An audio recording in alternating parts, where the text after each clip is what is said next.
And this hangout is on air. Hi, everyone. I'm Fumbi with We So Nerdy, back again here with Katie.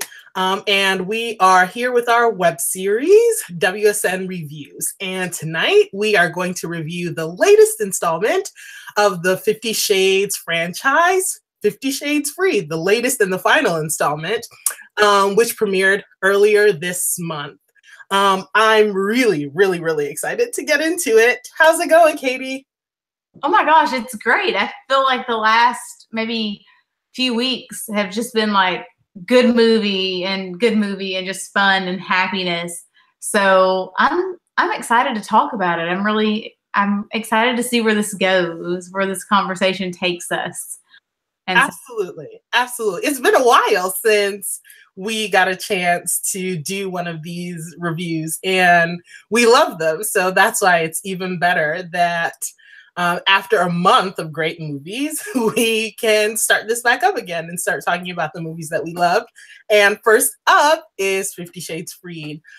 So we had this conversation that we have to, full disclosure, that Katie and I are massive 50 Shades fans. Massive 50 Shades fans. In fact, I have included the links below to the reviews that we've done of the previous films. So 50 Shades of Grey as well as 50 Shades Darker. So I'll speak for myself and then Katie will share her story. But I've loved this series since November of 2009. So it's been almost 10 years that I have loved this series. This series and E.L. James will always have the most special place in my heart. And watching 50 Shades Freed was really a culmination of so many years of fangirling and so many years of expectations. And honestly, it was a really emotional experience. I mean, after the first time I saw it, I was in the theater and I just like sat back and I was overwhelmed. So I can't even imagine what it was like for EL, who has poured so much of herself and so many years into these books and into these films. So yeah, this is a really special one. This is a really special one. So I will sort of turn things over to Katie with the very first question to kick us off. And that is, given your excitement about 50 Shades Freed, did the film meet your expectations? Well, I guess to kind of like start it off, I mean, I've been a fan for almost 10 years too. I didn't realize it's been that long, but oh my goodness. And so these movies embody this feeling of fandom and support and community to me, and to see it kind of culminate and end, it's sad, it's bittersweet, but also, oh my gosh, these are the characters that I finally get to see, act out all of this that I've read about for so many years on screen. 50 Shades Freed, I was super excited for it. I really could not wait to see like their married life. I couldn't wait to see all this, the drama unfold. And I enjoyed it. I really liked the film. I felt like it was missing things in a way. Like I wish that there was more. There are certain scenes that got left out that or that were in trailers and got left out that I'm just kind of, oh my gosh, I wish I would have seen that. And so like crossing fingers and hoping for deleted scenes on the DVD. But it met my expectations in the way that the fangirl in me got to really just like live for a moment and experience something that I've been a part of for so long. So yeah, that's my long answer. No, absolutely. I think the fantasy of it all, that's what I've loved about the series from the very beginning, that EL's words, her characterization, everything, this world building, right, helps me to, like, in in the words of the 50 Shades franchise, slip into something a little darker, right? And that's how I felt, that you can just sort of set everything aside and slip into the fantasy of it all and fully enjoy. And that is definitely what happened with this film for me. So I was thinking we could just start, like, we could be just straightforward with it, right? So that we can talk about the things we loved. We can talk about the more that we wanted, and see where it goes. Yeah? Yeah, I think that's going to be like A-okay. Let's do that. Excellent. So can I start with something that I love? Yes. Okay. I love Dakota Johnson. Yes. Oh my gosh. I have loved Dakota Johnson as Anastasia Steele, Anna Gray, from the beginning. Like, people, and see, I felt this about the series, actually. Like, I know a lot of people read the series for Christian. A lot of people watch the films for Jamie. That's not me. I watched the series, read the series for Anna. I watched the films for Dakota Johnson. I mean, she completely superseded my expectations in this role. Like, I love her humor. I love her quirkiness. She's super gorgeous. And I just think that Dakota has knocked this role out of the park. She did it in the first film, she did it in Darker, and she 100% did it in this film. I love Dakota. I adore her too. And you said that, you know, a lot of people watched it for Christian or read it for Christian and read it for, or watched it for Jamie. And don't get me wrong. Like, I'm a fan of Jamie. And he's a beautiful man, but I found myself really enjoying Dakota in the movies so much because she has this way to just bring a levity to it. Mm-hmm. She can make it funny. But she can take those serious moments and really shine in them. And I think in this film in particular, those serious moments where everyone says, you know, well, she's just a doormat. She just takes this. She has, you know, has no agency. And I really think in this film, she shows Anna's agency so much. Absolutely. Such Absolutely. power. And it may not be a subtle in your face, you know, argument every single time, but Anna controls things and Dakota does a brilliant job playing it. Absolutely. I mean, this is independent, confident, badass Anna. I mean, she is a fierce woman in her professional life, and we see that. We see that in her power suits that she wears to work. You know, we see that in the way that she commands a room at work, that she treats those who work with her, work for her, that she is the authority in her professional life. And even though, you know, we'll get into Liz a little bit later, but Liz's shade about how she got a promotion and she didn't even have to be there to earn it or whatever. You weren't even here. I was like, oh, Liz, hello. So shady, so shady. But even sort of outside of that, Anna completely owns that fiction editor position. I mean, she's fantastic. And just as we see her as a badass in her professional life, certainly in her private life, certainly in her relationship with Christian, she is confident. She is his equal. She's calling the shots. And as I see it. That's how I feel about this, especially watching this film. Like, we get that Christian introduced her to this lifestyle.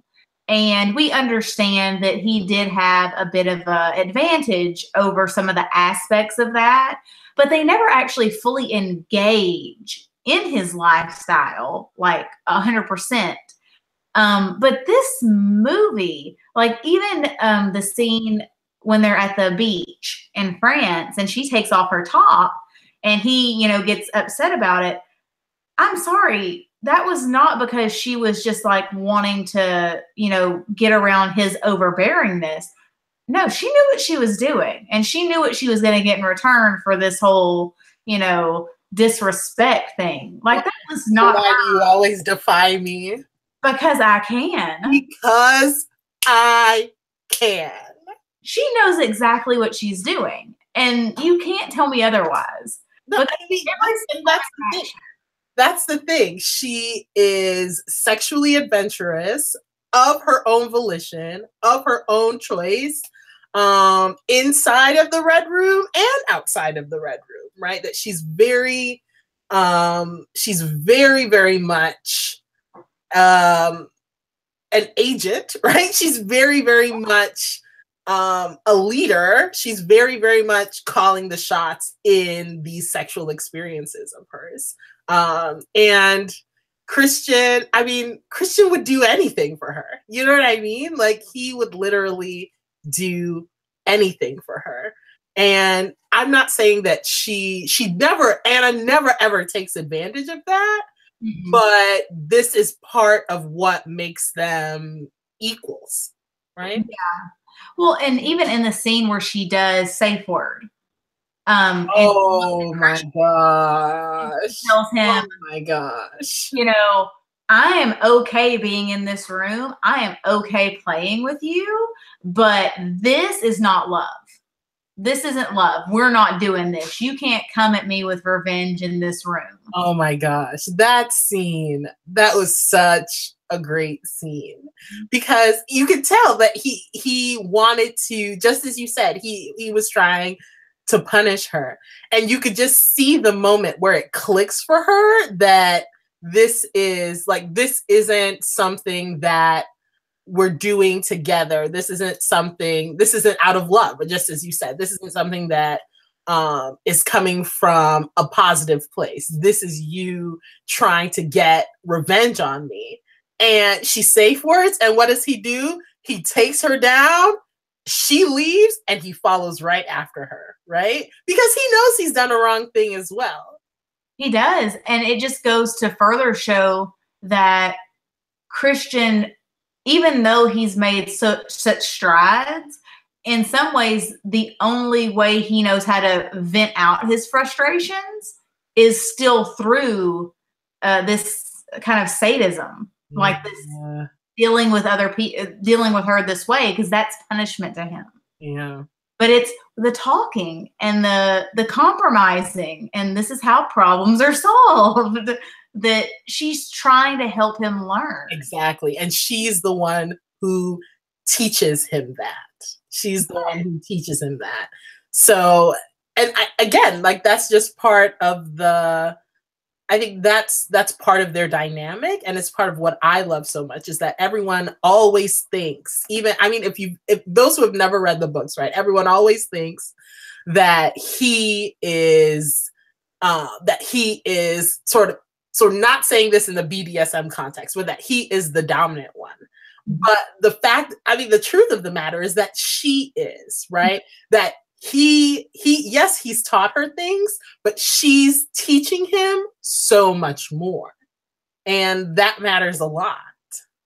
It does, because, you know, Christian, giving his background and giving the way he came into this lifestyle, he was so young. And he had never really experienced a real relationship or the progression of a natural relationship or how relationships work outside of this context. That's what Anna's doing for him. She's showing him how a relationship works outside of this context. Yes, we can have this. We can have this sexual relationship in this way, but there's also this part to us too. Yeah. It's equally, or if not more important, that we foster and that we take care of. Yeah. Like we can play, but we also need to have communication. We also need to talk. Yeah. And that sort of blows his mind a little bit, especially in Darker. And then in Freed, he's learning more about. Yeah, no, absolutely. Absolutely. I mean, even just taking a step back and thinking about Christian. So the thing is that, like, and I've said this before, so this might be really unpopular as an opinion, but I have said it before. And that is, I wasn't that impressed with Jamie Dornan in the first film. And I know I probably need to hide my face and run away. I was not okay. And the thing is that it wasn't, I don't know that I can say it was Jamie Dornan's fault, right? So for me, right, the first two books take place over a span of maybe like 5 to 6 weeks. So by the end of the second book, you as a reader have to be so overwhelmed by Christian Grey that you just totally buy that they are engaged, they're about to get married. You know what I mean? And by the end of the first film, I wasn't there. I was like, he's fine. He is very, very fine. But I didn't get those like quivers in my tummy and those palpitations in my heart, right? Like I wasn't super overwhelmed, but then Darker happened. And then Freed happened. And that came. And the thing is that Christian is totally overbearing. He is forever overbearing. But he is so swoony and sweet too that you just oh, Christian, get over it. And then you keep it moving, right? So I don't know if I explained it properly, but that was sort of my trajectory following Jamie Dornan as Christian. And I agree.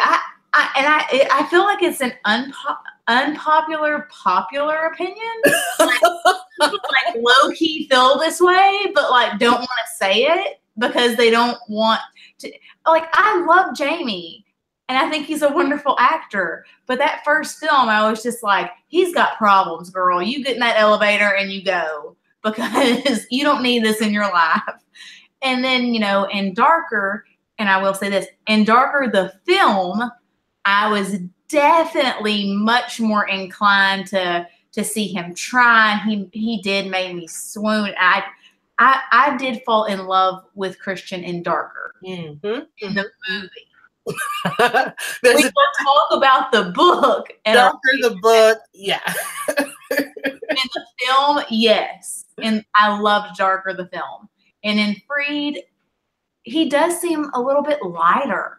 And that's so good to see Christian be lighter because he's always so heavy and just, suited up. And I think one of the things that you mentioned about, it takes place over such a short time span and people aren't on, you have to be on board with this romance is to this point by now.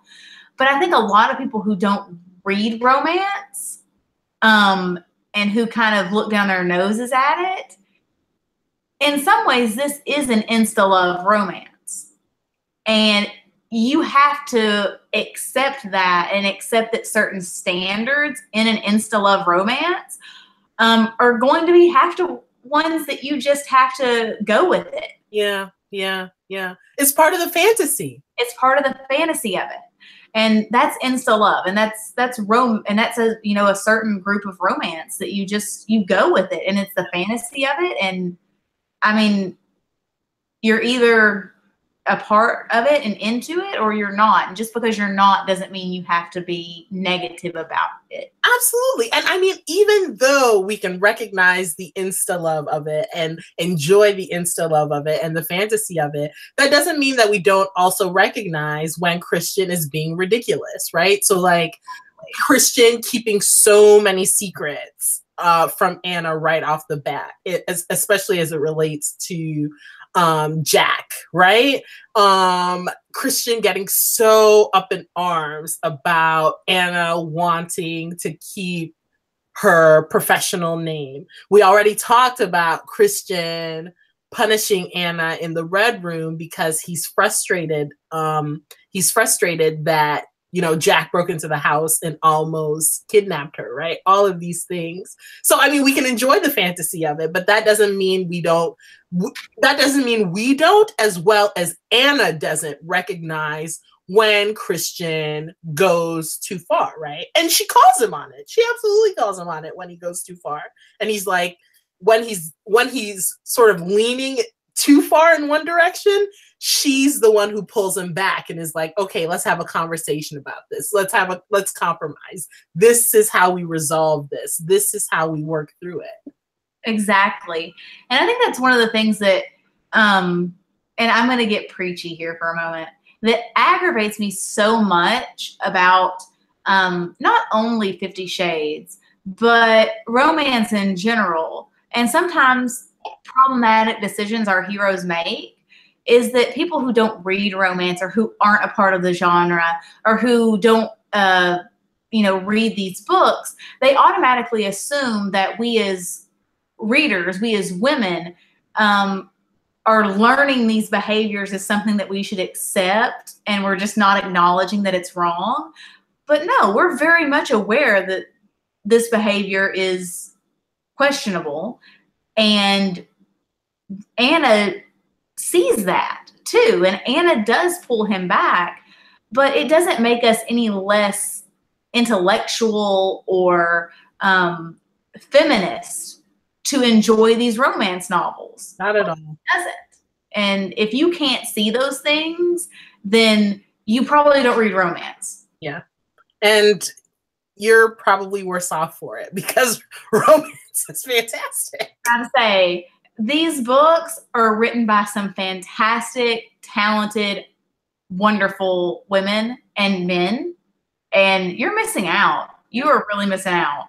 Absolutely. Absolutely. Because, and that's people aren't perfect, right? Like, we don't expect our partners to be perfect. And at the same time, we don't necessarily expect the characters we're reading to be perfect, right? Christian Grey is not perfect. We talked about all the ways he's gone too far, but at the same time, he can also be really sweet too, right? Like when he takes Anna away for the weekend to Aspen and brings all the friends and family with them. And, you know, when they first arrive and he's playing the piano and he's playing Maybe I'm Amazed. And I just, like, even thinking about it now, like, I get so emotional because it's just so sweet. So sweet. It's so sweet and it's wonderful. And I mean, I'm going to be like really cheesy here, but you know, our characters are flawed. There are shades of gray in these characters. They are not just black and white. Like they're complicated. They're complex. And to just label him one thing, you're doing a disservice to the whole narrative. And this is a story that you can't just take one piece of. You have to take it as an entire arc. Absolutely. And to see him sitting at that piano and singing that song, like we've all seen Christian play. He's played in every film, but to hear him sing. Yeah. And I wondered, like, and I want to ask you this, like Anna doesn't seem surprised to hear him sing, but his brother and sister are like, what? Well, the thing is that Anna has heard Christian sing before. Well, the thing is that I don't know. She might have. I don't know that, but she might have heard him sing. But I think the thing is that his siblings, his mom and dad, aren't used to seeing Christian be vulnerable. And Anna is, because Christian is his most vulnerable. Christian is most himself when he is with Anna. So that's why I think that Anna isn't necessarily surprised. Not that she's heard him sing before, but that she's she's used to, this is who she married. This is her husband. This is who she sees every day. This man who is quite talented at the piano, quite vulnerable, who will sweep her off her feet and they'll dance around a little bit, who will play for her, Paul McCartney for her and sing for her. You know what I mean? So that's why it was so wonderful. It was so wonderful. It gave me all the feelings. So many feelings. Well, I mean, that whole sequence, just knowing that Anna wanted to see her friends. She's like, I haven't seen my friends. And then he surprises her with this trip to see her friends. And then he's sitting there at the piano and he's, playing this song for her. And it's so sweet and lovely and just, this is the kind of content I'm here for. Thank you. Thank you. Thank you. Can we just talk briefly about, well, it doesn't necessarily have to be brief, but can we talk about how streamlined the plot was? Yes. Because it was really, and that's the thing, like, I felt like the story moved quickly, but not in a bad way. Not in a way that I couldn't keep up, but it was just so streamlined that we were moving from beginning to the end, that the story just sort of swept us away and we just went right along with it. So like even in the beginning, like with the wedding scene and how that just moved. And then we went right into the honeymoon montage through Paris and through Europe and the Mediterranean. And we just got swept right along with it. And that isn't, I don't know if that's necessarily the case in the books. I don't think, well, a lot more happens in the books. So that's sort of a separate issue. But I thought the screenwriter, Niall Leonard, has done a fantastic job of sort of picking out those key moments, like those key, very special moments, and moving us through them. I thought that was fantastic. Oh, I enjoyed it. I really, the whole wedding scene, I mean, I think that we could have an entire discussion about the fact that Anna's dress is on fire. I know. Oh my gosh. When I saw her like for the first time, like full length, that's a gorgeous, I mean, and I was just, oh my gosh, that's beautiful. Like if that was my wedding dress, I don't know if I would ever, I think I would find like reasons to wear that other places. Like around, she looks fantastic. And then, you have the wedding reception, and I thought the honeymoon sequence was so sweet because you get to see them be so lighthearted and like flirtatious, like Christian riding a bicycle and running in the rain. Like, what is this? Like, who is this person you're showing me? He seems so just unburdened. It was, and that's exact. I think that's the perfect word, unburdened, because I think, because like if we think about in Darker, right? He at the end of 50 Shades of Grey, beginning of Darker, end of 50 Shades of Grey, he knows that he needs Anna in his life. And then in Darker, he gets her back and he's trying to convince her that we can be together, that, I don't need sadism, that I can actually, that we can be together. We can make this work.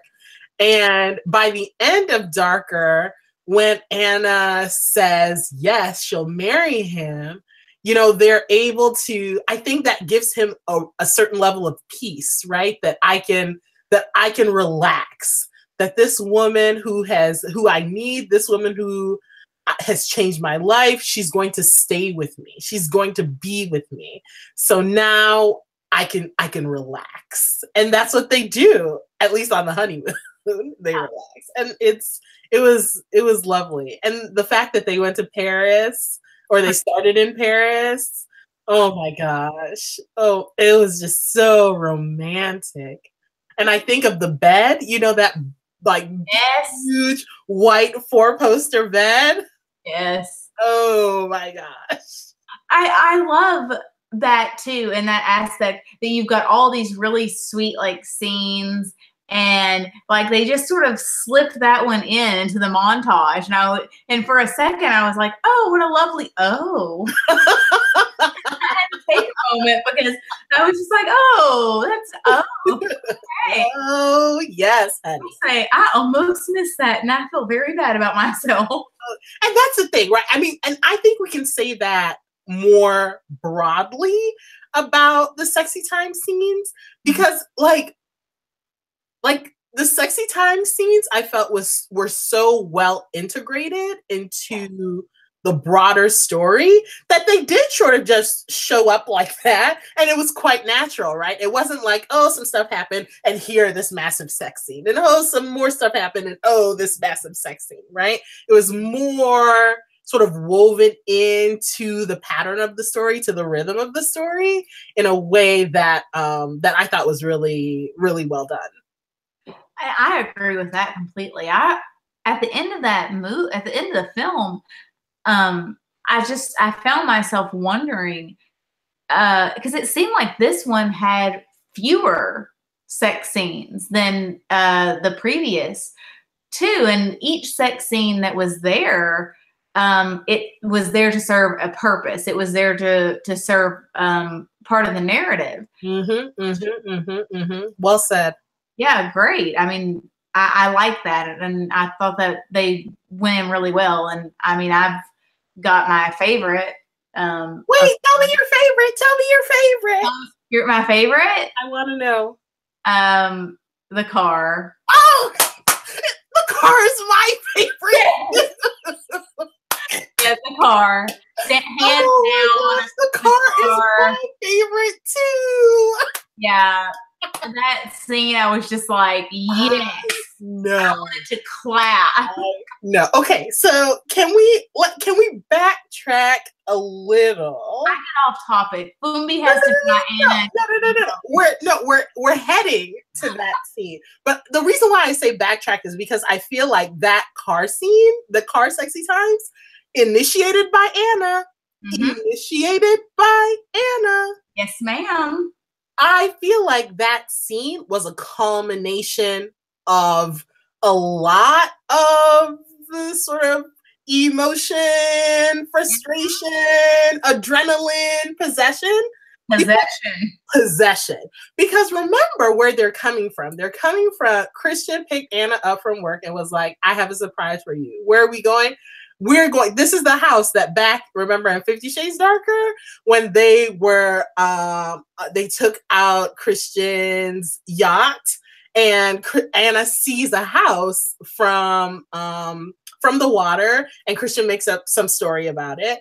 But she loves the house, so what does he do? He buys the house for her, right? So again, something that is a little bit overbearing, but really, really, really sweet. They get there, right? And Gia Mateo, architect, is waiting for them, right? Yes. And Anna definitely takes the opportunity to let this lady know that if you want this job, you may call me Mrs. Gray, right? So already in that situation, there's an element of, oh no, you didn't. This woman is trying to get up on my man. No, she is not about to, right? So already there's like something going on. Yes. That moment she slaps down her hand with her wedding ring on it, and you're just like, oh, here we go. Here we go. And she let her know. She let Gia Mateo know that if you want this job, you need to show me some respect. And Gia, she knows that that's what she needs to do. And she pulls her behind together. She gathers herself. So it won't happen again. Exactly. It won't happen again.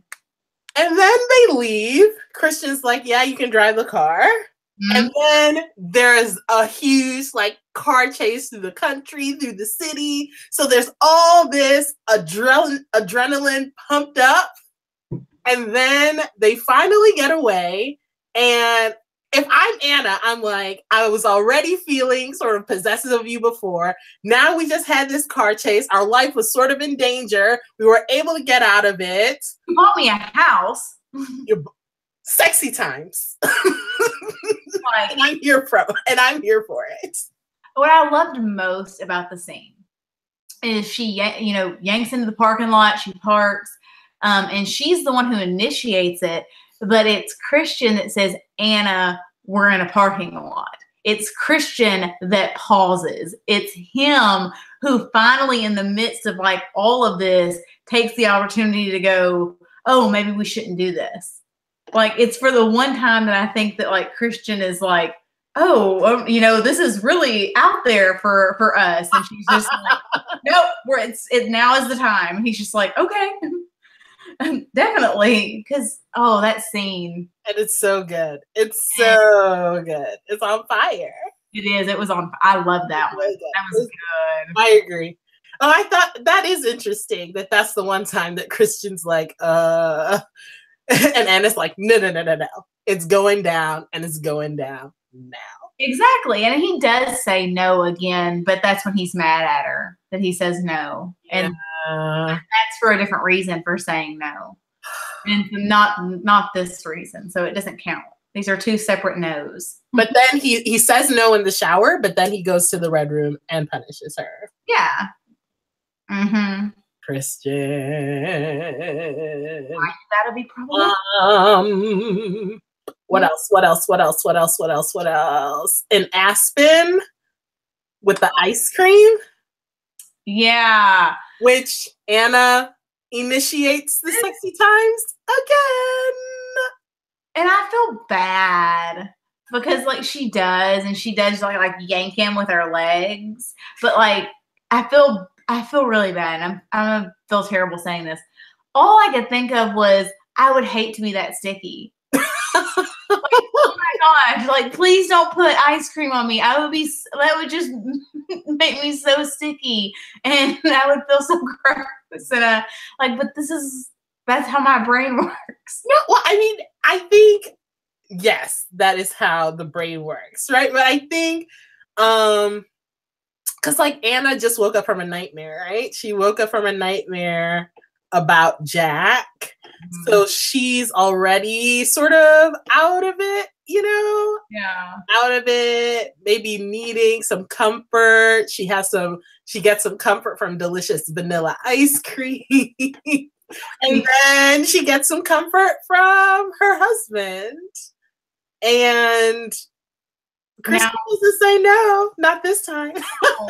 And so I think like once I push all the oh my God, that would be so sticky out of my head.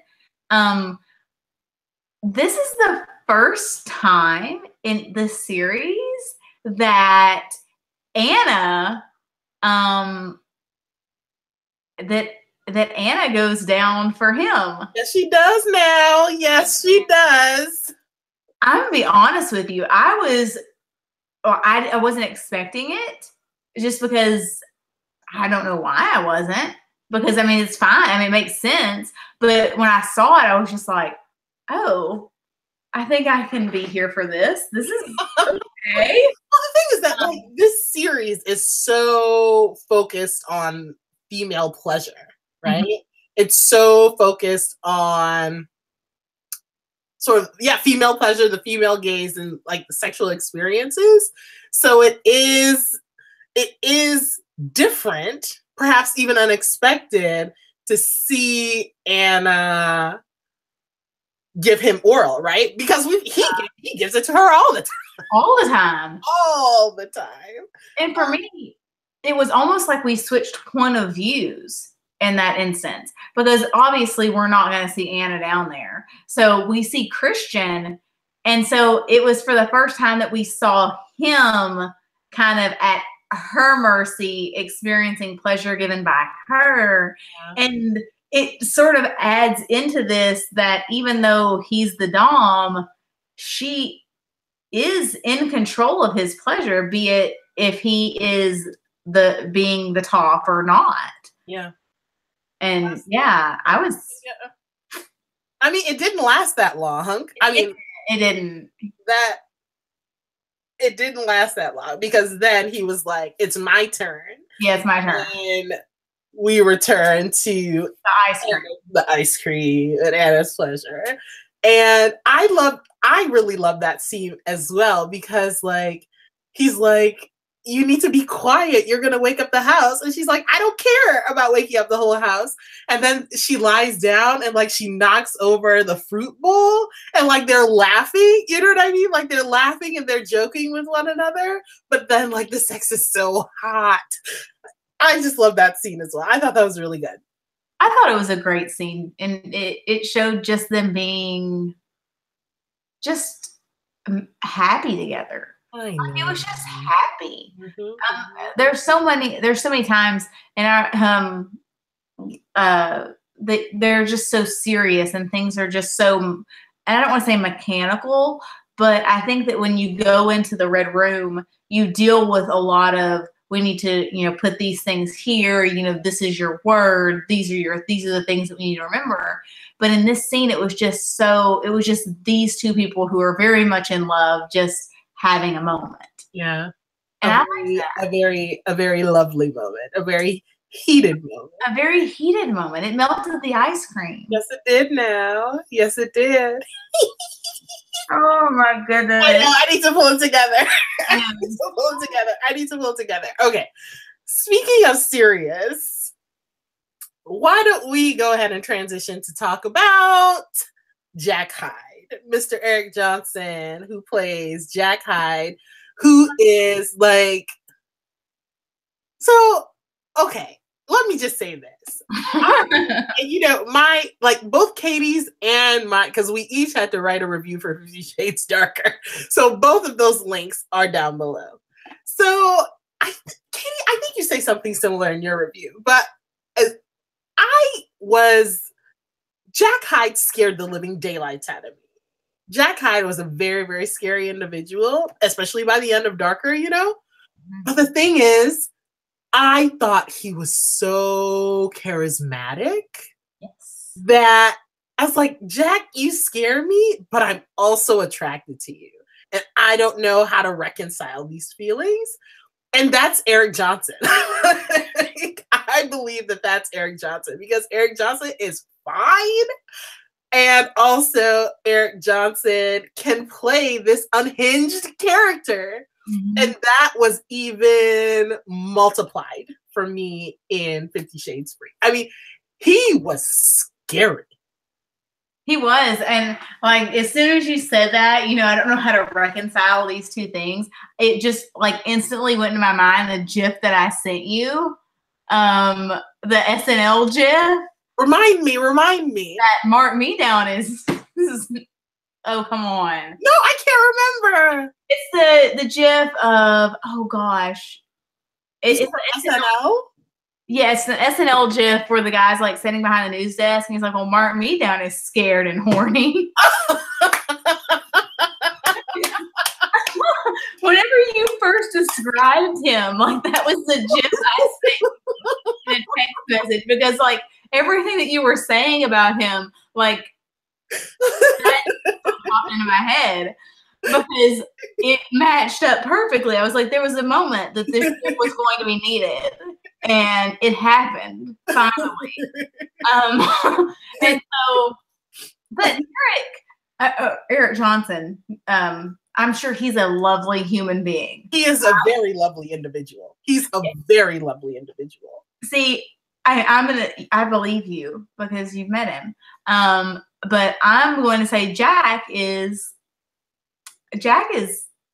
no. Hard pass on Jack. But he does come across at first as like ridiculously charismatic and charming. And he knows exactly what he's doing. And he just seems to be very, you know, supportive of Anna and her job. And then kind of as this film rolls out, find out all of this background stuff of him. You're just like, oh. I think about the scene in 50 Shades Darker where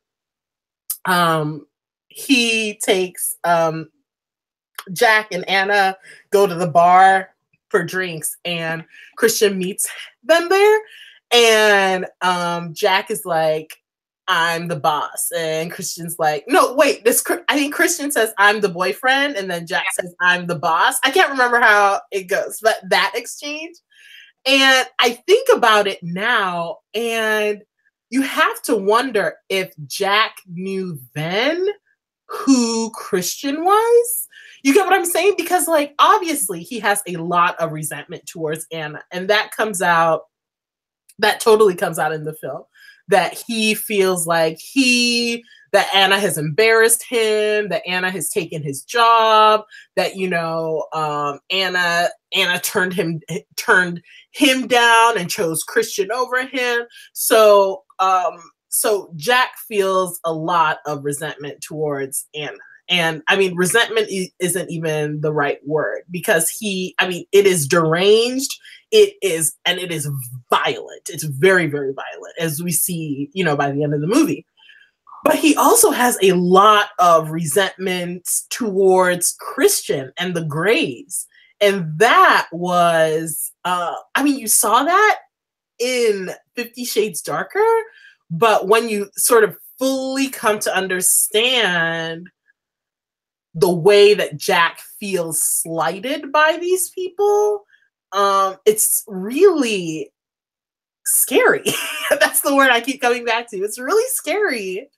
Well, see, and I think that he's been collecting stuff on the Greys for a while, and that's what brought him to Seattle, was because that's where they're at. Because he went from New York to Chicago to Seattle, and then he gets, you know, Anna, and they go to the bar together. And I think that that's when he puts it together that Anna's boyfriend is Christian Grey. Are you serious with me?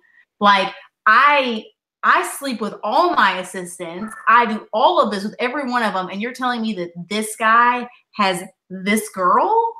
And then when he comes up to her and like blocks her in, he makes all of these very, horrible comments about how he could be better for her than Christian and all this stuff. And so I think he's known all along who Christian is. And Anna is that connecting tie. Just because of the way he talked to her when he had her up against that door. Oh my gosh. And that scene, well, we're not here to talk about 50 Shades Darker. You can read the reviews down below. But that things to say. Oh my gosh, that scene was insane. Oh yeah, Jack Hyde is a really scary guy. And you think about when he attacks her you think about when we first see him breaking into Grey House and setting that fire. We think about him when he's broken into the Escala and tries to kidnap Anna. We think about him in the courtroom and he notices Anna sitting in the back and he just you know what I mean? Like he knows, and it's just so flippin' creepy. It's so creepy. And then we see him at the end, right? When he's kidnapped Mia and is like literally about to beat Anna to death. You know, it's just, gosh. That scene in the courtroom, he's leaving the courtroom and he looks at her, like that made my skin crawl. Mm-hmm. That whole look, and oh man, that was, oh. I would have vomited too. Yeah.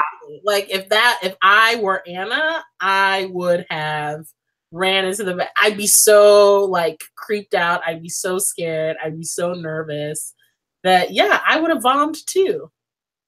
But was the vomit because of the look, or was it because of the blip? Little blip. Little blip. Aww. AKA Teddy. Because she's pregnant. Yay. Okay, so at the beginning of the movie, when they first get back from vacation, from their honeymoon, and Anna has made Christian dinner, and she makes this joke about being barefoot and pregnant, and Christian chokes on his steak. And she asks him, she's like, don't you want to have kids? And I'm like, and that's again why I'm like, people, you got to have these conversations before you lock it down. Amen. You know what I'm saying? And that's one thing. Because, and again, this is what part of the fantasy. Mm-hmm. This is part of the whirlwind romance. Mm-hmm. But in my mind, I'm like, Anna, girl, you should have asked him that question before you walked down the aisle. Exactly. Exactly. That should not be a, we just got home from our honeymoon and I'm cooking you dinner question. That should be before you walk down the aisle question. Because now here we are with the oops. Oops. And Christian is not happy. He's not. He has a fit. He pitches a fit and walks out. Yeah, like if I'm watching Scandal, if this was Shondaland, we would call him a bitch baby in that moment. we would say that Christian was being a little bitch baby. That's what we would say in Shondaland. I love it so much. I love that. He was so like, I wanted to give you the world. Slow your roll. Calm down. Bring it on down. Just calm down. It's not like she did this by herself. Exactly. And I love how she lets him have that, and she tells him that. Oh, the next day? Mm-hmm. That scene is so... I remember reading that scene and being like, this is going to be massive in the movie. And it was. It was. Well, I remember telling you before the movie came out, I was like, if this scene is not played out and she does not hand him his ass in this scene, like, I will feel a little slightly cheated. Because I want her just to let him have it.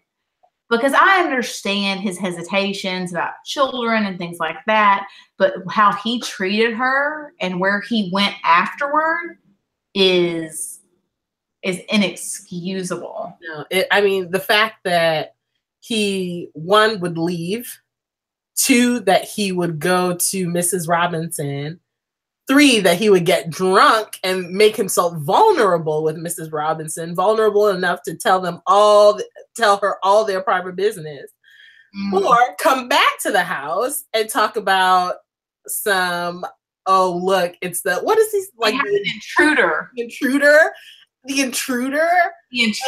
And oh my gosh. And Anna, when she reads that text message, I was like, yes, girl. Yes, girl. You leave him there, girl. You grab that key, girl. You grab that blanket. You leave him. You leave him. And the next day when she walked down the stairs, and she's like, Sawyer, we're leaving for work in 20 minutes. And she just rolls into it. I was like, yes, girl. Yes, girl. Yes. And she tells the gospel truth.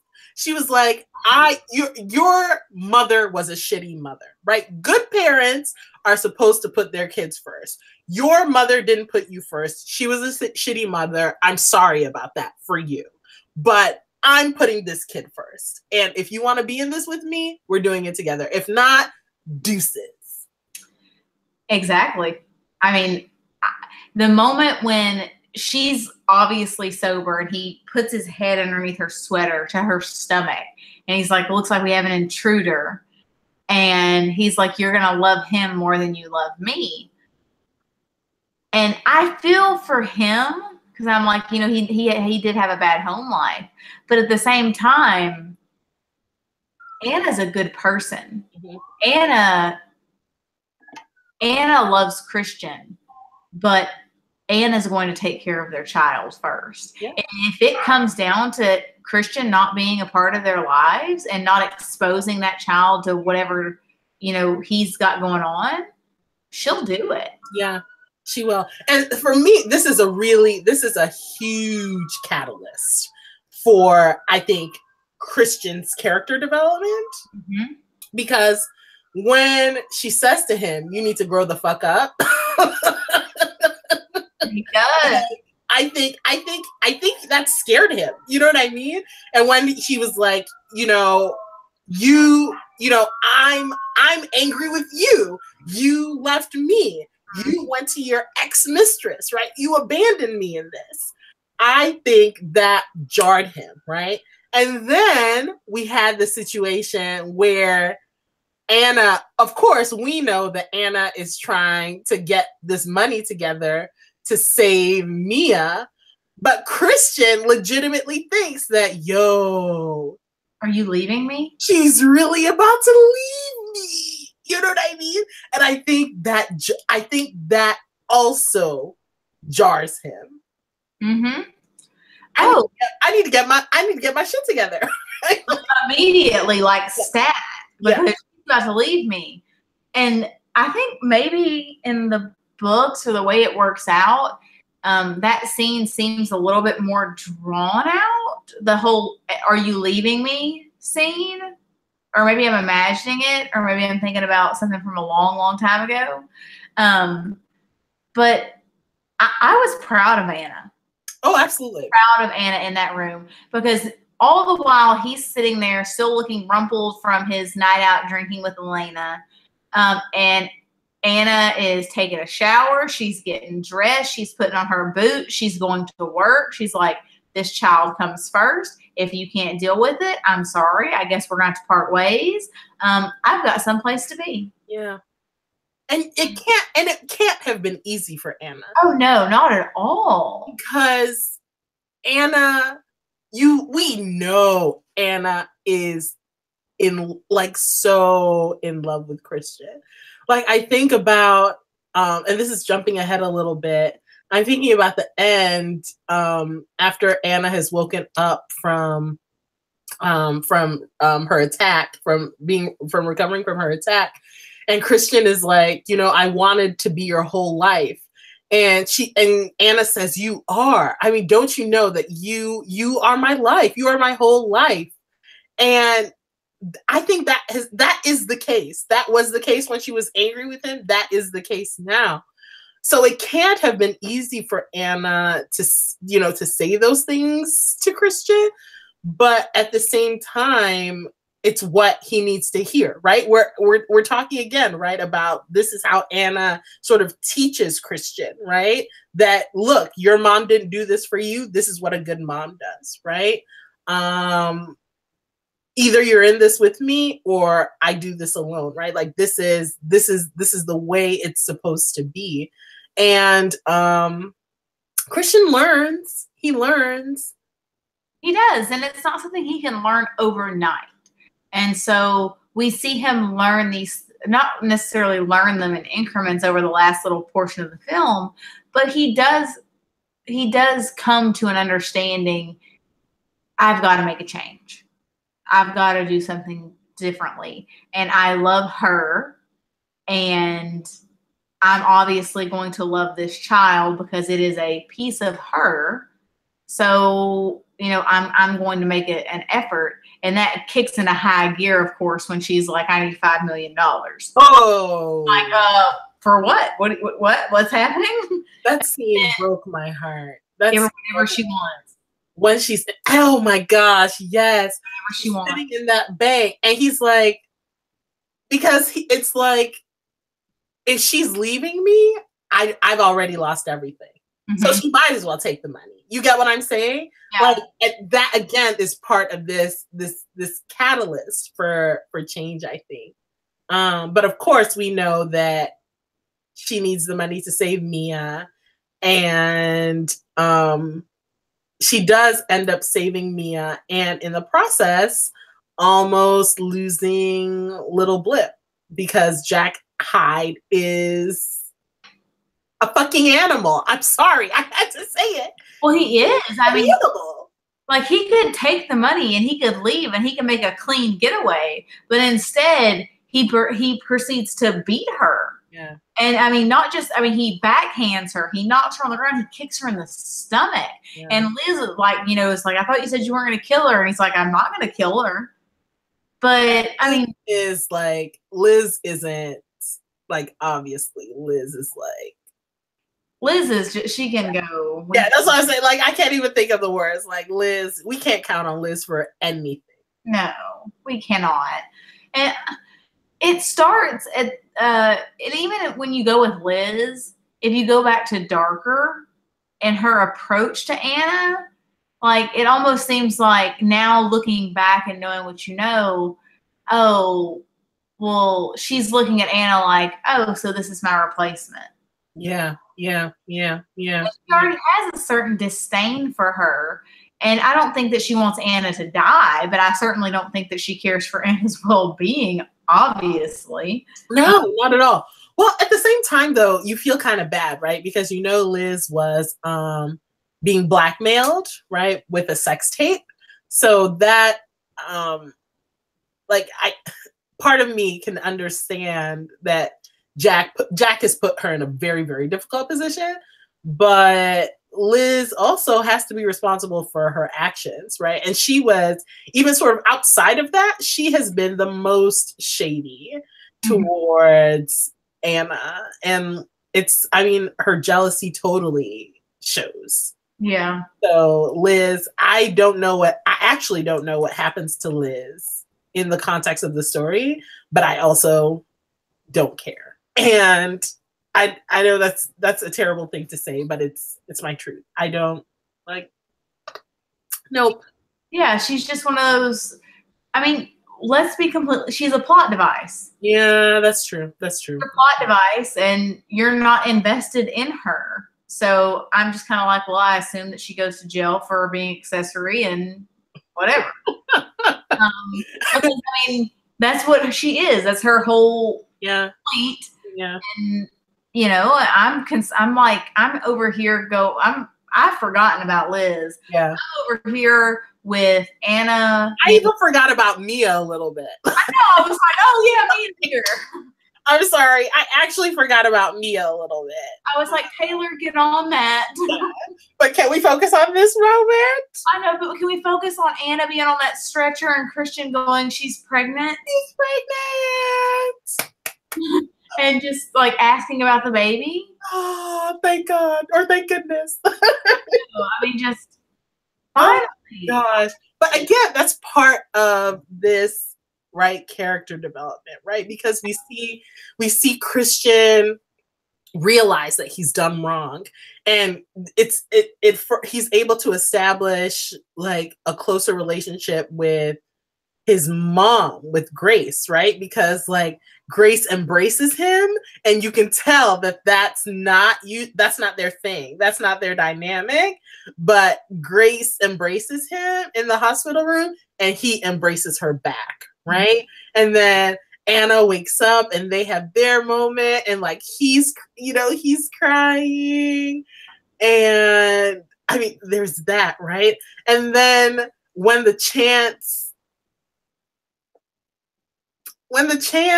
to see where his birth mother is buried, you know what I mean? So he's able to have this reconciliation.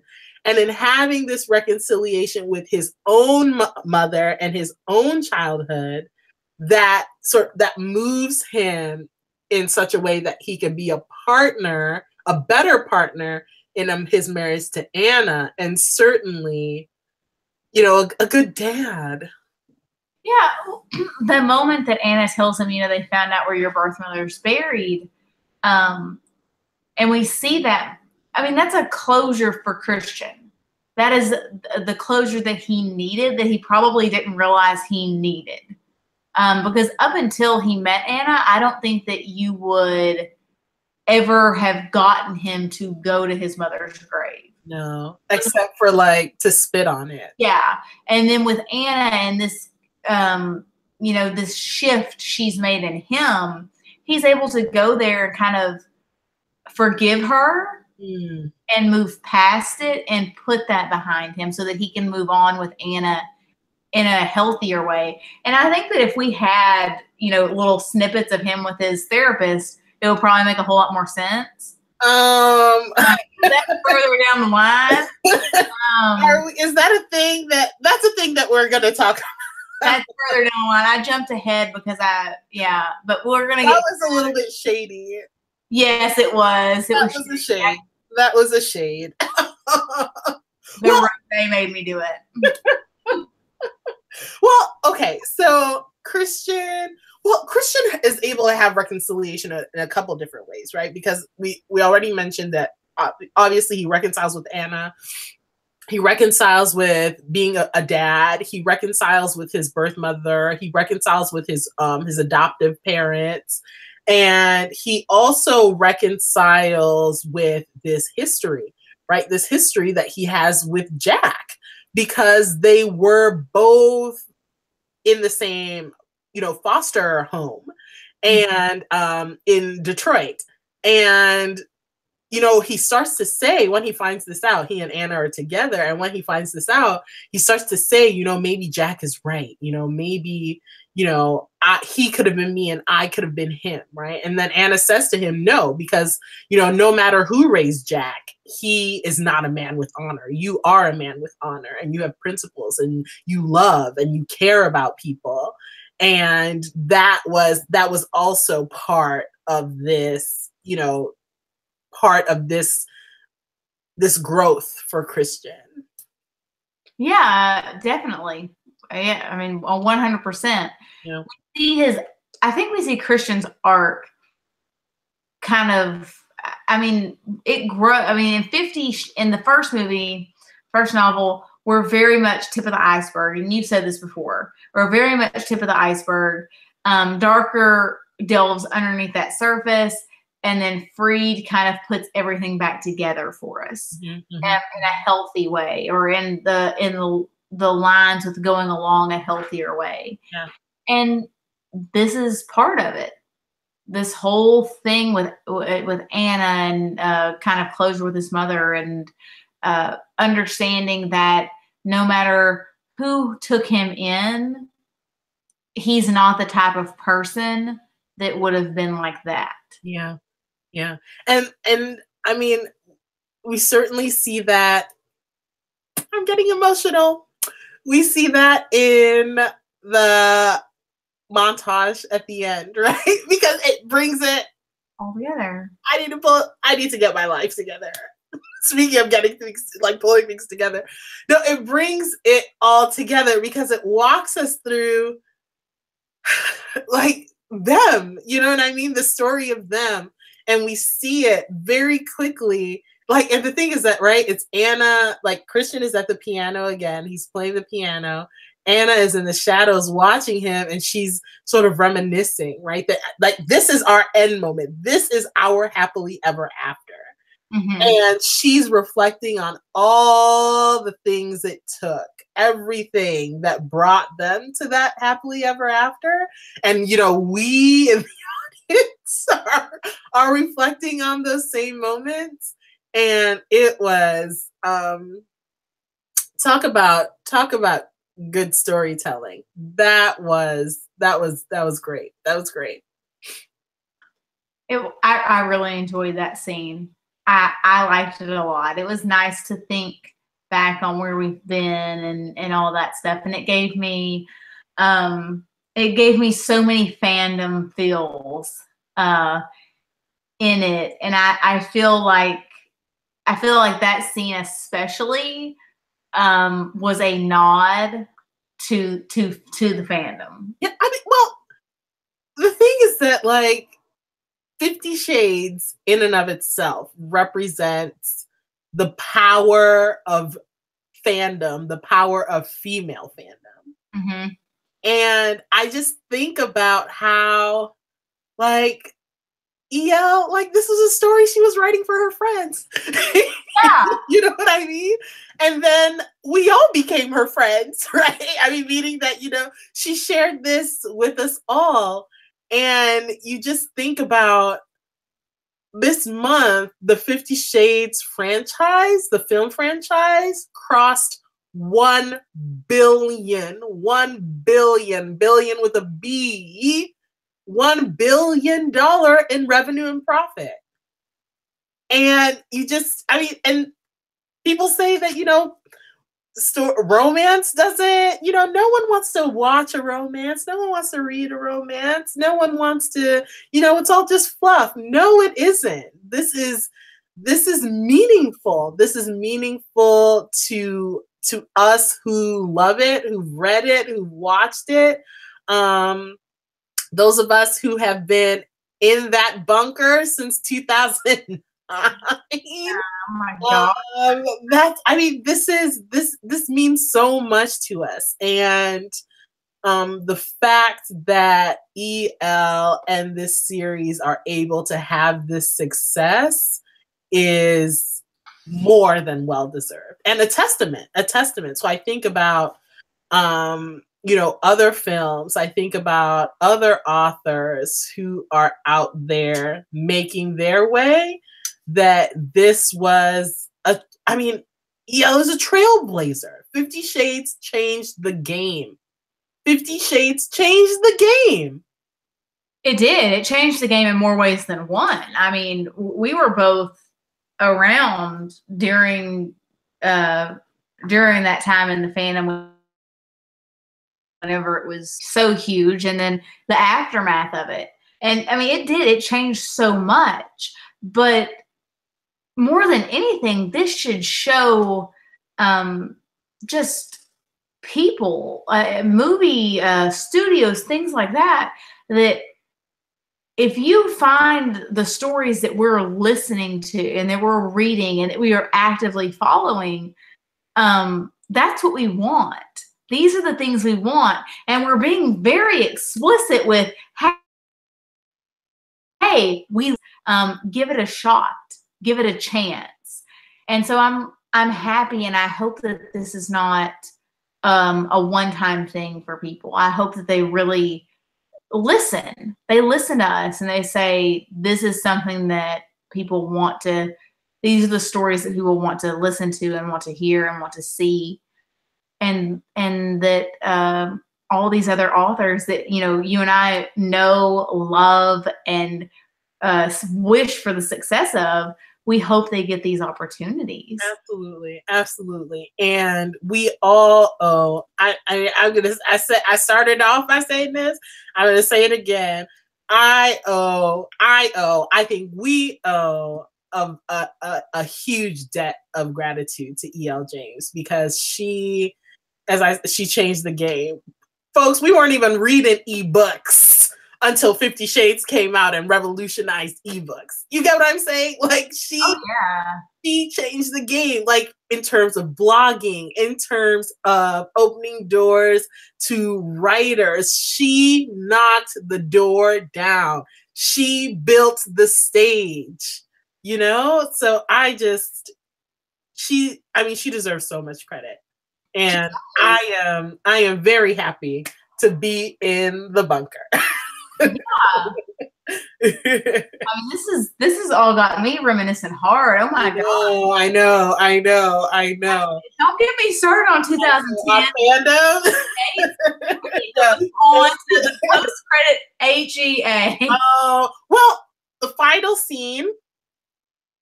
You're topping. The final scene. You're topping from the bottom, Mrs. Gray, but I can live with that. Right. And that sort of propels us, because then he comes around and he closes the door. Right. Because we know that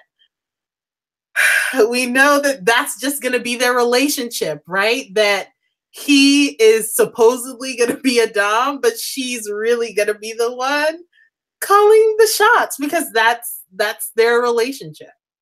And it's a beautiful thing. And then even in the post-credit, the post-credit scene, we see that they have their baby boy. They do. They're expecting their baby girl. They're in their dream house. You know what I mean? So this topping from the bottom, it works for them. And they built a beautiful life together. They did. And I got I swooned. I got emotional at that part, because you're topping from the bottom, Mrs. Gray. And I mean, he's acknowledging something that we have known for quite some time. Exactly. Exactly. What else? Do we want to go into the things that maybe we would have wanted more of?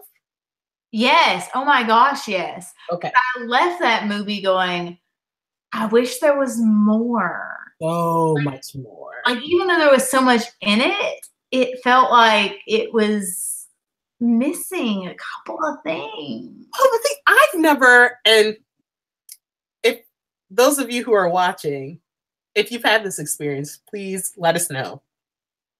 But I don't know that I've ever had the experience that scenes in a trailer or a TV spot don't show up in the movie.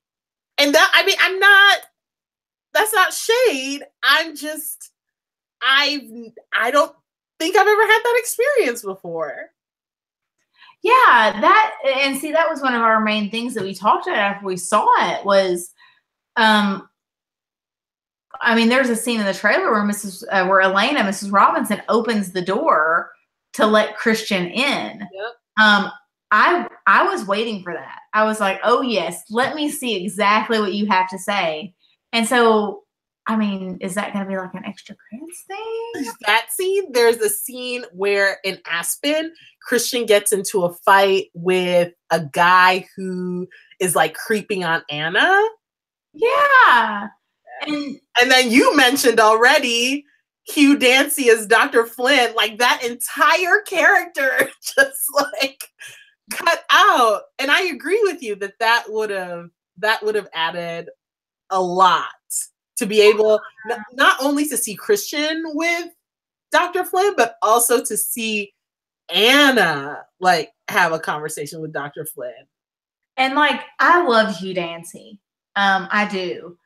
When Fumi told me that Hugh Dancy was Dr. Flynn, I had a fit because yes, oh my gosh, yes, Will Graham is in this movie. Like, sign me up, absolutely, 110%. And then he was never there. Yeah, I was so disappointed. I know. So here is hoping for like a director's cut, an extended scene, deleted scenes, all that good stuff on the DVD, Blu-ray DVD. Yeah, just give me all the extra scenes. I've got time. I can all the time. All the time. And another thing that I wish Mia would have gotten a little something. I felt like there was a hint at Mia having something with Jose.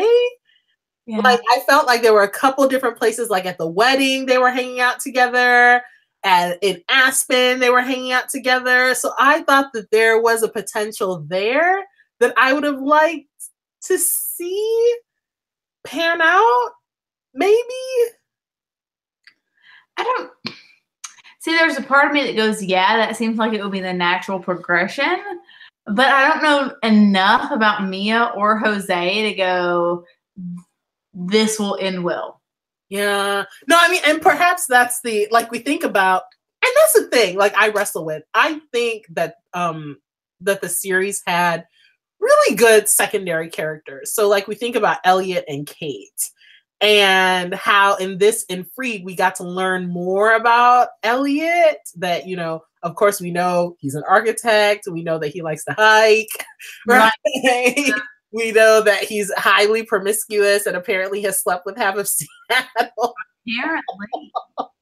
But we also know that he loves Kate, right? And that proposal scene I thought was really, really lovely. So I like those two as secondary characters, especially Kate and her friendship with Anna, I think is fantastic. Mm-hmm. Sawyer, what do you think of Sawyer? Inappropriate thoughts. Girl, you're like Hannah, girl. Because you remember that scene when Anna was like, can we find somewhere to put him? And Hannah's like, I think I have an opening. Yes, girl. I am here for a Hannah Sawyer spinoff. Yes, girl. Yes. Get it. Go on now. Oh, no. No, I liked Sawyer. When he tricks him and he's like running around trying to catch her before she gets out of the garage. Oh my gosh, I loved him. I loved him so much. I know. Brant Daughtry. I believe that's his name. He was fantastic, and he's a man. One of the things that I really, speaking of Hannah, I was actually in I was in a Facebook group and someone mentioned this, and it's something that really stuck out to me as well when I was watching the film, and that is we see so many women of color in professional positions, and how that isn't necessarily the norm in film. So I'm thinking Roz, we already said Hannah, Prescott, Sawyer's partner, who totally takes down Jack, like totally takes down Jack.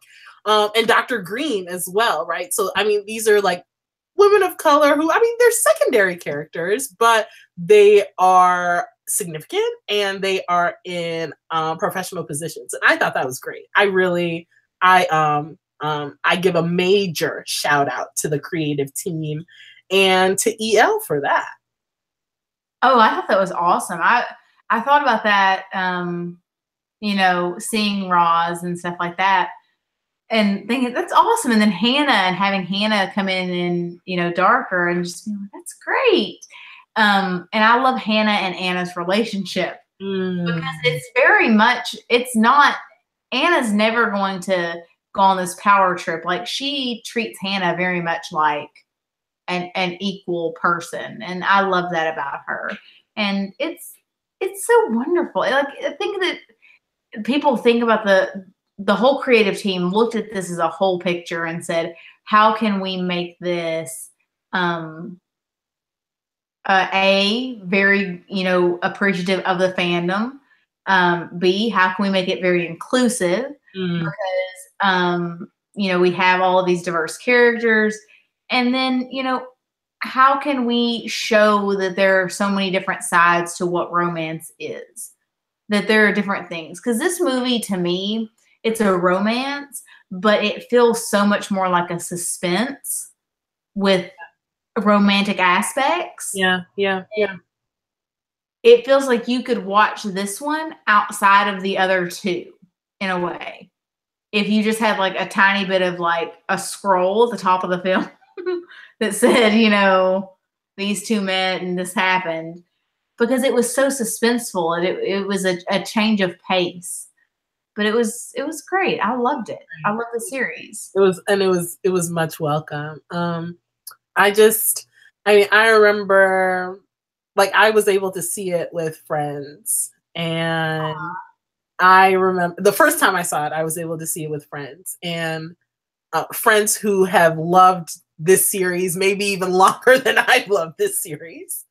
And I remember after those credits started rolling, and we were sitting together, and we just looked at each other, and we all just like held hands, and we were just holding hands, and we were just looking at each other back and forth like, oh my goodness, this is, you know, this is the house that fandom built, you know. Yeah.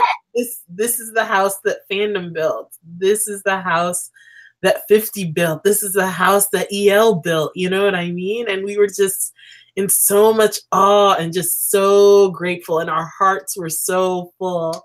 And see, I want to, like, at some point whenever we see each other, because Fumi and I have saw each other several times over the last couple years, we have to watch these films together, because I haven't got to watch any of these films with someone who is part of the fandom, who loves these things. And so I'm so happy that you got to watch this with women who have been a part of this and been in the bunker for as long as we have been in the bunker, and to experience it, because I saw it, and I remember thinking, kind of during Anna's montage scene of all the movies together, that, oh my gosh, like I would have really loved to have seen this, you know, in a group, with women who have share this experience, because it's very much, you know, you've read the books, you've seen the films. For some of us, it's been a longer time, and it's been a part of our life for, you know, nearly a decade now. And to see that culmination, it's emotional. Yeah. It's an emotional thing. It's a beautiful thing. And it's beautiful. And I really wish that more people could come together under that umbrella of fandom. Yeah. And really bond together and appreciate it. Yeah. Well, I mean, we're gonna see each other soon. We are. So we'll just bring the DVDs with us.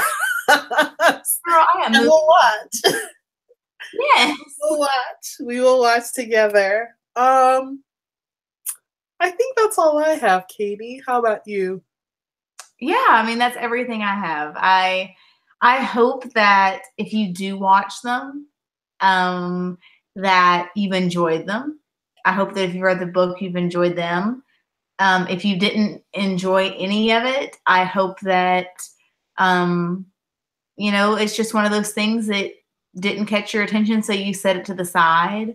And I hope that we can all realize that romance may not be everyone's thing, but, you know, we can all still be respectful and mindful. And as Fumbi always says, you know, it's, and I think that you should say it honestly, women building up women. Talented women lifting up and celebrating other talented women. Amen. That's what we need to do. And that encapsulates everything that, you know, fandom is for me. Now I'm getting emotional. Well, thank you all very much for joining us as we talked about everything we loved about 50 Shades Freed. The film is still in theaters as of Saturday, February 24th, which is today. So you can go see it again and again and again and again. Please stay tuned to We So Nerdy. As soon as news about the DVD and Blu-ray release, hopefully with an extended director's cut, comes out, we will have that news waiting for you.